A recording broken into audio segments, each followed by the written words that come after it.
Hello students, ये झारखंड सार संग्रह का बुक है और ये उड़ान पब्लिकेशन का बुक है। आज जो टॉपिक हम लोग लिए हैं वो है झारखंड की सिंचाई प्रणाली। ठीक है, बाकी बहुत सारा वीडियो प्लेलिस्ट में डाला हुआ है, आप जाके देखिए। पूरा बुक हम लोग कवर कर रहे हैं। झारखंड राज्य में कुल फसली भूमि का 17% भाग सिंचित है। ठीक है, कितना प्रतिशत भाग? 17% भाग। राज्य के देवघर जिले में पुनासी जलाशय परियोजना पूर्ण हो चुका है। पुनासी मुख्य नहर की लंबाई 72 किलोमीटर है। अगर पूछे कि इसका लंबाई कुल कितना है तो 72 किलोमीटर है। राज्य में कुल सिंचित भूमि का 58% भाग सतही जल द्वारा और 42% भाग भूमिगत जल द्वारा सिंचित होता है। इस डाटा को एक बार और नजर पे रखिए कि राज्य में कुल सिंचित भूमि का 58% भाग सतही जल के द्वारा और 42% भाग भूमिगत जल यानी कि ग्राउंड वाटर द्वारा सिंचित होता है। पहला, सिंचाई की सर्वाधिक आवश्यकता वाले जिले। कौन कौन से जिले हैं जिनमें सर्वाधिक आवश्यकता है सिंचाई करवाने का? तो साहिबगंज, गोड्डा, दुमका, गुमला। सिंचाई की उच्च आवश्यकता वाले जिले देवघर, लोहरदगा, रांची एवं पश्चिमी सिंहभूम। सिंचाई की मध्यम आवश्यकता वाले मतलब बहुत ज़्यादा जरूरत नहीं है, गढ़वा, पलामू, हजारीबाग, गिरिडीह मध्यम में आता है ये कैटेगरी। और सिंचाई की निम्न आवश्यकता वाले जिले तो चतरा, बोकारो, धनबाद एवं पूर्वी सिंहभूम। झारखंड में सिंचाई के साधन 2021-22 के आंकड़ों के सहित कुआं एवं नलकूप सहित, यानी कि कुआं में यहाँ नलकूप भी ऐड है। यह सिंचाई का परंपरागत साधन है तथा झारखंड के कुल सिंचित क्षेत्र में कुआं का योगदान लगभग 32% है। 2020-21 में यह 37% था। कुओं द्वारा सर्वाधिक सिंचाई झारखंड के साहिबगंज तथा जामताड़ा जिले में, दोनों जिलों में कुल सिंचित भूमि के 44% भाग पर होती है। क्षेत्रफल के अनुसार पलामू में सर्वाधिक। ठीक है, यानी कि अगर परसेंटेज में आप देखिएगा कि कुआं से सबसे ज्यादा सिंचाई कहाँ हो रहा है तो परसेंटेज में आपको याद रखना है साहिबगंज तथा जामताड़ा। लेकिन अगर क्षेत्रफल का बात करें तो पलामू सबसे पहले स्थान पे आएगा। ठीक है, इसके बाद क्रमशः लातेहार आता है, हजारीबाग, चतरा तथा रामगढ़ जिले का स्थान आता है। दूसरा है तालाब से जो सिंचाई होता है। यह सिंचाई का सबसे पुराना साधन है तथा झारखंड के कुल सिंचित क्षेत्र में लगभग तालाब का योगदान 32% है। 2020-21 में यह 30% था, अब 32% हो गया है। तालाब द्वारा सर्वाधिक सिंचाई झारखंड के धनबाद जिले में कुल सिंचित भूमि के 66% भाग पर होता है। तो यानी कि परसेंटेज के हिसाब से अगर तालाब में से सबसे ज़्यादा सिंचाई कहाँ हो रहा है तो धनबाद में। लेकिन फिर एरिया वाइज यानी कि क्षेत्रफल के अनुसार आप बात करेंगे तो फिर पलामू पहले स्थान पे आ जाता है। इसके बाद क्रमशः दुमका, देवघर, रांची तथा पाकुड़ जिलों का स्थान है। अब है केवल नलकूप। तो केवल नलकूप का डाटा क्या है? यह सिंचाई का आधुनिक साधन है। ठीक है, तथा झारखंड के कुल सिंचित क्षेत्र में नलकूप का योगदान लगभग 7% है, 7%। नलकूप द्वारा सर्वाधिक सिंचाई झारखंड के साहिबगंज जिले में कुल सिंचित भूमि के 17% भाग पर होती है। ठीक है, यानी कि नलकूप से सबसे ज्यादा सिंचाई कहाँ हो रहा है? परसेंटेज में बात करेंगे तो साहिबगंज, और फिर एरिया वाइज बात कीजिएगा तो फिर पलामू का नंबर पहले आ जाता है। ठीक है, अगर परसेंटेज में कितना परसेंट? 17% साहिबगंज में नलकूप से सिंचाई हो रहा है, लेकिन एरिया वाइज में पलामू सबसे आगे है। पठारी व चट्टानी संरचना होने के कारण राज्य में नलकूप द्वारा सिंचाई की संभावना अत्यंत कम है। ठीक है, अगला है नहर। यह सिंचाई का आधुनिक साधन है तथा झारखंड के कुल सिंचित क्षेत्र में नहरों का योगदान लगभग 2% है। देखिए, जो भी राज्य में पानी का कमी होता है नहर ले जाते हैं और काम हो जाता है, सॉल्यूशन हो जाता है। लेकिन हमारा झारखंड जो है, एक तो पठारी भूमि है, उच्च भूमि है, उबड़ खाबड़ भूमि है, इस कारण यहाँ नहर लाना क्या है? मुश्किल है, नहीं आ सकता यहाँ नहर। ठीक है, तो नहर का परसेंटेज इसलिए बहुत कम होगा, 2% होगा। 2020-21 में भी यह 2% ही था, अभी भी 2% ही है। नहर द्वारा सर्वाधिक सिंचाई झारखंड के पूर्वी सिंहभूम जिले में, पूर्वी सिंहभूम जिले में परसेंटेज के हिसाब से 28% पर हो रहा है। और क्षेत्रफल के अनुसार से अगर देखिएगा तो सबसे अधिक सिमडेगा में होता है। ठीक है, अब पलामू नहीं है, ध्यान रखेंगे। अब तक में जितना था सब जगह पलामू आगे था, लेकिन ये जो है नहर के मामले में, इसमें परसेंटेज के हिसाब से 28% के हिसाब से, मतलब 28% इसका आंकड़ा है पूर्वी सिंहभूम का, और क्षेत्रफल के अनुसार सिमडेगा। इसके बाद क्रमशः सिमडेगा, जामताड़ा, खूंटी तथा हजारीबाग जिलों का स्थान है। उपरोक्त के अतिरिक्त अन्य साधनों का सिंचाई में योगदान 34% है, जो वर्ष 2020-21 में 31% था, ठीक है। अब बढ़कर के कितना है, 34%। झारखंड में सिंचाई के साधन देखिए, तालाब से 32%, कुआं 32%, अन्य 34%, नहर से 2%, ठीक है। तो ये रहा यहाँ का डाटा। इस टाइप से बनाया जाता है मेंस में, आप बाकी याद करने के लिए इसको देख सकते हैं। झारखंड में सिंचाई परियोजनाएं, ठीक है। तो हम लोग 3 कैटेगरी में इसको बांट के पढ़ेंगे, बृहद, फिर मध्यम और फिर लघु, है ना। बृहद सिंचाई परियोजना, मध्यम सिंचाई परियोजना, फिर लघु सिंचाई परियोजना। 10,000 हेक्टेयर क्षेत्र से अधिक सिंचाई वाले व्यवस्था वाले परियोजना को बृहद सिंचाई परियोजना कहते हैं। 10,000 हेक्टेयर क्षेत्र से अधिक सिंचाई व्यवस्था वाले परियोजना को बृहद सिंचाई परियोजना कहिएगा।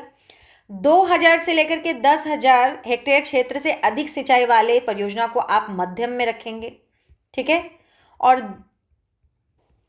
2,000 हेक्टेयर क्षेत्र से कम में सिंचाई की व्यवस्था वाले परियोजना को लघु सिंचाई परियोजना के कैटेगरी में रखेंगे, ठीक है। कभी भी स्टेटमेंट वाइज ऐसा कुछ पूछ ले तो आपको याद रहना चाहिए कि बृहद वाला का जो नंबर है वो 10,000 हेक्टेयर क्षेत्र से अधिक वाले का है, ठीक है। तो इसका तो संख्या बहुत ज़्यादा नहीं है, 10 ही है, तो आप इसको एक बार में याद करने की कोशिश करेंगे। परियोजना का नाम, संबंधित जिला या राज्य, प्रारंभ होने का वर्ष। तो सबसे पहला जो है उसको हम लोग स्वर्ण रेखा बहुउद्देशीय परियोजना कहते हैं। इसमें 4 पढ़ने हैं। चांडिल बांध हुआ मुख्य नहर, ईचा बांध हुआ मुख्य नहर, गालूडी बराज हुआ मुख्य नहर, खरकई बराज हुआ मुख्य नहर। इसका जो जिला है या क्षेत्र जो है वो पूर्वी सिंहभूम, पश्चिमी सिंहभूम और सरायकेला खरसावां है। ये कब शुरू हुआ था, तो 5वीं पंचवर्षीय योजना में स्वर्ण रेखा बहुउद्देशीय परियोजना के जो ये सभी हैं सभी शुरू हुआ, ठीक है। अगला जो है अजय बराज परियोजना। अजय बराज परियोजना देवघर जामताड़ा जिला में 5वीं पंचवर्षीय योजना में ये शुरू हुआ। फिर अगला जो है गुमानी जलाशय परियोजना, साहिबगंज और पाकुड़ के क्षेत्र में 5वीं पंचवर्षीय योजना में प्रारंभ हुआ। चौथा जो है इंपॉर्टेंट है और क्वेश्चन पूछा हुआ है, पुनासी जलाशय परियोजना देवघर में ये चल रहा है और 7वीं पंचवर्षीय योजना में ये शुरू हुआ था, ठीक है। कोनार जलाशय परियोजना, क्वेश्चन यहाँ से भी पूछा हुआ है, ये गिरिडीह में चलता है, यानी कि इसका जिला जो है गिरिडीह जिला में है।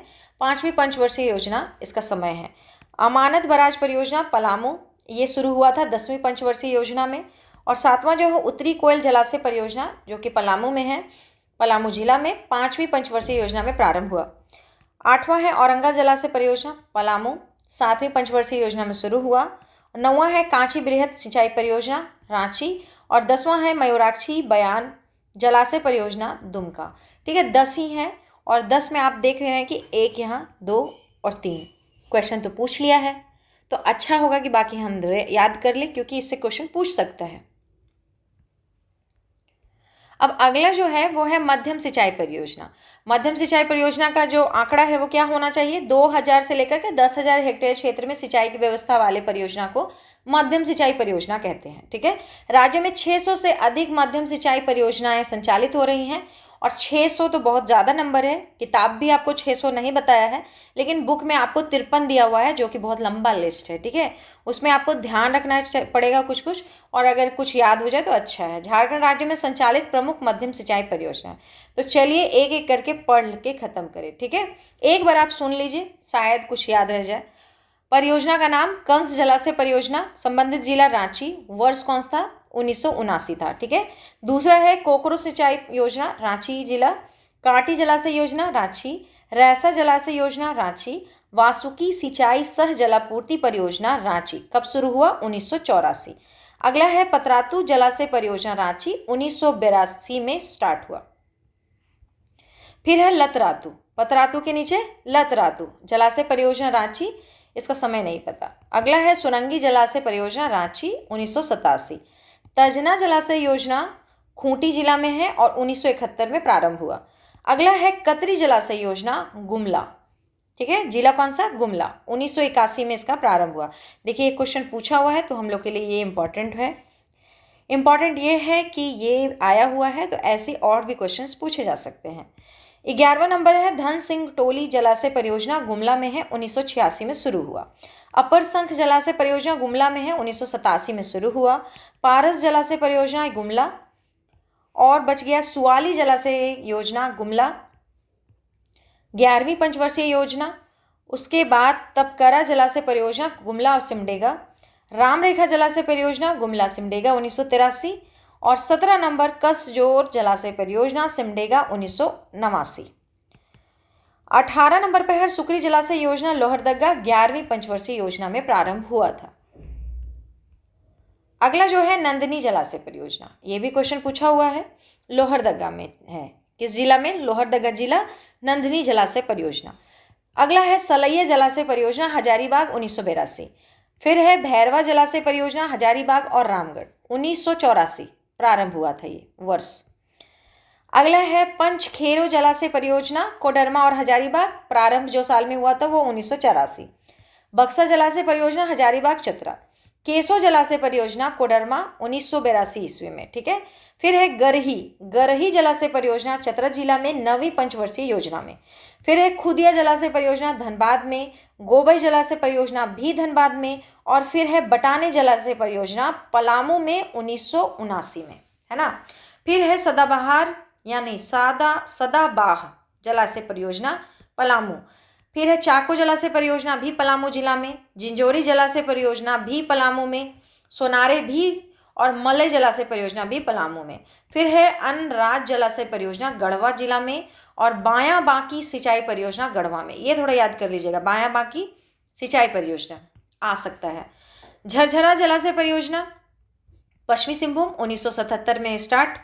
सोनुआ जलाशय परियोजना पश्चिमी सिंहभूम 1982 वर्ष इसका रहा। सतकोट जलाशय परियोजना पश्चिमी सिंहभूम 1982 इसका भी साल, और नकटी जलाशय परियोजना 1983, और जिला कौन सा? पश्चिमी सिंहभूम, ठीक है। अब अगला जो है वो है तोरलो जलाशय परियोजना पश्चिमी सिंहभूम, और मोराहीर जलाशय परियोजना भी पश्चिमी सिंहभूम। फिर है ब्राह्मणी जलाशय परियोजना पूर्वी सिंहभूम, रोरो जलाशय परियोजना पूर्वी सिंहभूम और सरायकेला, और जैन साई भी जो है वो भी पूर्वी सिंहभूम और सरायकेला। फिर जो है सूरू जलाशय परियोजना, सोना जलाशय परियोजना और पालना जलाशय परियोजना सरायकेला खरसावां, और सूरू का जो टाइम है वो दिया है 1982 में ज़्यादातर है ना। फिर अगला चलते हैं सकरी गली पंप योजना, ये याद कर लीजिए, इंपॉर्टेंट है। साहिबगंज 1978। तोराई बराज परियोजना गोड्डा 1978। बटेश्वर स्थान पंप नहर योजना गोड्डा। 51 नंबर पे है सुंदर जलाशय परियोजना गोड्डा जिला। हरना वियर परियोजना गोड्डा जिला। कझिया वियर परियोजना गोड्डा जिला। अब लघु परियोजना जो है, लघु सिंचाई परियोजना, ये ज़्यादा नहीं है। 2000 हेक्टेयर क्षेत्र से कम में सिंचाई की व्यवस्था वाले परियोजना को लघु सिंचाई परियोजना कहते हैं। राज्य सरकार द्वारा झारखंड पहाड़ी क्षेत्र उद्वह सिंचाई निगम लिमिटेड झालको के माध्यम से विभिन्न लघु सिंचाई परियोजनाएं चलाई जा रही हैं। झालको का गठन 2002 में किया गया था। कब किया गया था? 2002। आपके लिए इंपॉर्टेंट क्या हो जाता है? झालको का गठन आपसे पूछ सकता है, ठीक है। अब देखिए झारखंड में सर्वाधिक सिंचाई वाले जिले कहाँ सबसे ज़्यादा सिंचाई कर रहे हैं हम लोग? तो पलामू में हम लोग कर रहे हैं 24.25% एरिया में, ठीक है। देवघर में 14.22%, गोड्डा 14.21% और हजारीबाग 10.51%, दुमका 9.47%। कुल कृषि योग्य भूमि में सिंचाई का प्रतिशत है ये, ठीक है। तो इसको याद रखेंगे, पहला दूसरा तो जरूर याद रखेंगे, क्वेश्चन पूछ सकता है, ठीक है। अन्य तथ्य में बताया जा रहा है कि केंद्रीय जल आयोग द्वारा देश के 125 बृहद जलाशयों का पर्यवेक्षण किया जा रहा है, जिसमें झारखंड राज्य के 6 जलाशय शामिल हैं। मतलब देश के 125 में हम लोग के झारखंड राज्य से भी 6 है। कौन कौन? गेतलसूट, तेनूघाट, मैथन, तिलैया, कोनार और पंचेत। ऑप्शन दे करके आपको क्वेश्चन पूछा जा सकता है, कोई एक छोड़ करके, या फिर जैसे भी वो चाहे वो क्वेश्चन बना सकते हैं। तो हम लोग याद रखेंगे कि 125 बृहद जलाशय जो केंद्र स्तर पर चल रहा है उसमें हमारे 6 जलाशय शामिल हुए हैं, गेतलसूट, तेनूघाट, मैथन, तिलैया, कोनार और पंचेत, ठीक है। तो ये जो सिंचाई वाला चैप्टर है ये यहीं अभी समाप्त हो गया। बाकी जो और होगा उसको हम लोग कवर करेंगे, जो भी ज्योग्राफी में और बच गया टॉपिक है, ठीक है। तो पढ़ते रहिए, मेहनत करते रहिए, एग्जाम बहुत नज़दीक है। Good luck.